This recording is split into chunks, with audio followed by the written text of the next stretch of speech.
Батлагдсан төсвийн хүрээний мэдээллийн хязгаар боловсруулаагүй л байгаа юм л да. Төсвийн хүрээний мэдээлэлээ хилцээгүй байна. Төсвийн хүрээний мэдээллийн хэмжээнд боловсруулаагүй. Энийг сангийн яамныхан юу гэж үзэж байгаа вэ? Ер нь бол эдийн засгийн санхүү эдийн засгийн хямрал болоод байна гэж бид их ярьж байгаа. Болж ч байгаа. Нөхцөл байдал амаргүй байгаа. Ерөнхий сайдын мэдээлэл гарч байгаа тоо баримтуудаас бол бид харж байгаа л да. Тэгэхээр засгийн газар хямралаас гарах бодлого хөтөлбөр гараагүй байхад энэ одоо анхны төсөв ороод ирлээ л да. Тэгэхээр би бол энэ хямралаас гарах хөтөлбөр дээр тулгуурласан юм төсөв орж ирэх юм бол их бодиттой төсөв болох юм болов гэж үзээд байгаа. Өөрөөр хэлбэл урд өмнө төслөөс ялагдахгүй төсөл болоод байна. Энэ төсвийг бол засгийн газар байгуулагдсан анхны жил хийж байгаа төсөв учраас их зоригтой алхам хийсэн хямралаас гарах төсөв гаргаж ирэх ёстой гэж ингэж л одоо үзээд байгаа. Тэгэхээр энэ явцын дунд одоо төсөв нэлээд өөрчлөгдөх болов гэж би дотор хараад байгаа. Өөрчлөхөөс ч аргагүй юм шиг харагдаж байна л да. Тэгэхээр энэ дээр 2017 оны төсвийн төслийг төсвийн тогтворд байдлын тухай хуулийн тусгай шаардлагуудыг хангаж байна гэж үзсэн байна. Сангийн яамныхаа. Гэтэл сарын өмнөхөн дээр дурдсан хуульд бол тусгай шаардлагуудыг уг хуульд өөрчлөлт оруулах замаар зассан шүү дээ. Өөрчлөлт оруулах замаар сарын өмнө. Одоо ахиад энэ явц дундаа засагдах уу? Ерөөс ингээд энийг хууль засдаг тийм нүд байна л да. Тэгэхээр би бол төсвийн тогтворд байдлын тухай хууль болон төсвийн хүрээний мэдээллийн тухай хуулиудыг одоо ямар хэрэг байна гэж хараад байна л да. Энэ дээр одоо та нар ямар тайлбар өгөх вэ? Төсвийн хүрээнийхээ мэдээллийг хэлж ярьж төсвөө ярьдаг шүү дээ. Хүрээний мэдээлэлээ яриаггүй. Тогтвортой байдлын тухай хуулиа өөрчлөлөөд ингэж байдаг. Тэгэхээр энэ дээр юу гэж үзэж байгаа гэж ингэж асуумаар байна.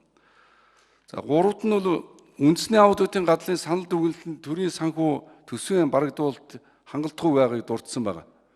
2015 оны санхүүгийн тайлангаар үлдэгдэл 2.9 их найд хүрснийг дурдсан байгаа шүү дээ. 2.9 их найд төгрөг хүрсэн.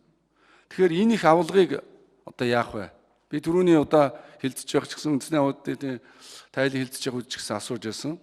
Энэ их үр авалгыг яах вэ? 2.9 их найд. Мөнгө байхгүй гэдэг нь авалга байгаад байна. Энийг яах вэ гэж. За 2015 оны 7 дугаар сард улсын хурлаар тогтоол гаргасан байгаамаа.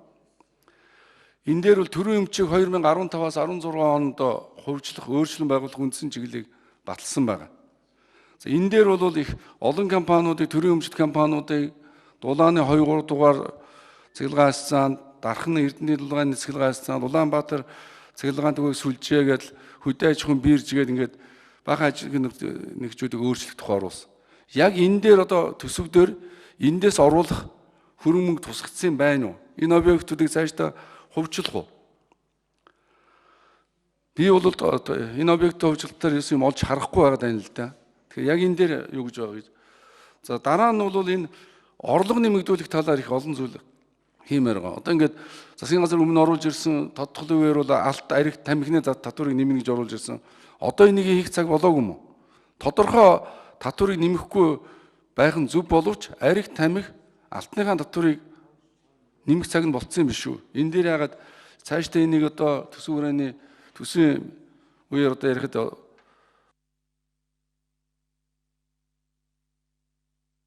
за 2 дугаар эндрийг өгье. Ажлын хэсэг хариулъя. Тэрвш тав гүшүүний асуултанд. За тэрвш тав гүшүүний асуултанд хариулъя.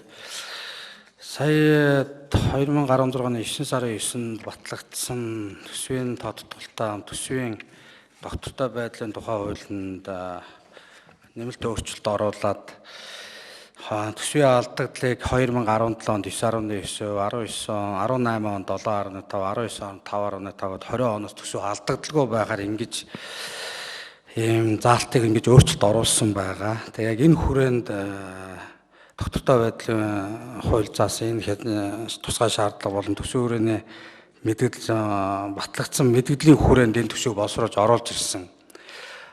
Төсвийн доктортой байдлын тухай хуулийн эхэлж батлагдахтаа ерөнхийдөө төсвийн алдагдлыг ийм завсрын шилжилтийн үед бол ингэж ийм байдлаар 4 жилийн хугацаанд өмнө бол нэг ингэж батлагдаад 2% руу ингэж орохоор ингэж хийсэн. Тэрний дараа өнгөрсөн онуудад нэг 2 дахь өөрчлөлт, энэ 3 дахь бол ингэж өөрчлөлт бол ингэж ороод энэ хүрээнд бол мөрдөд явж байгаа. Энэ бол нөхцөл байдлаас хамаарат ийм байдлаар явж байгаа болохтой. За төсвийн хүрээний мэдэгдэл бол дараа оныхоо төсвийг баталгад ийм хүрэндийг иймэрхүү байдлаар ингэж барихын тэр төр зургаал гаргаж байгаа. Энэ нь бол бусад орнуудад байдаг. Төсвийн хүрээний мэдэгдэл заашгүй байх ёстой.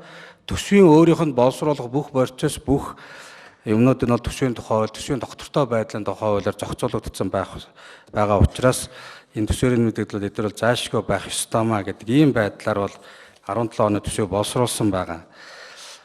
Хоёр дахь нь 17 оны төсөв дээр бид нэр өмч хөвчлөлийн орлогоос 127 тэрбум төгрөгийн орлого олно гэж энэ тооцоо. Энэ дотор бол таны сая яриад байгаа тэр эрчим хүчтэй холбоотой юмнууд байхгүй байгаа.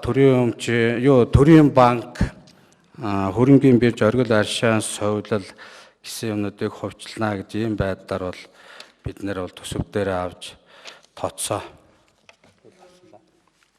Баядлахаан гишүүн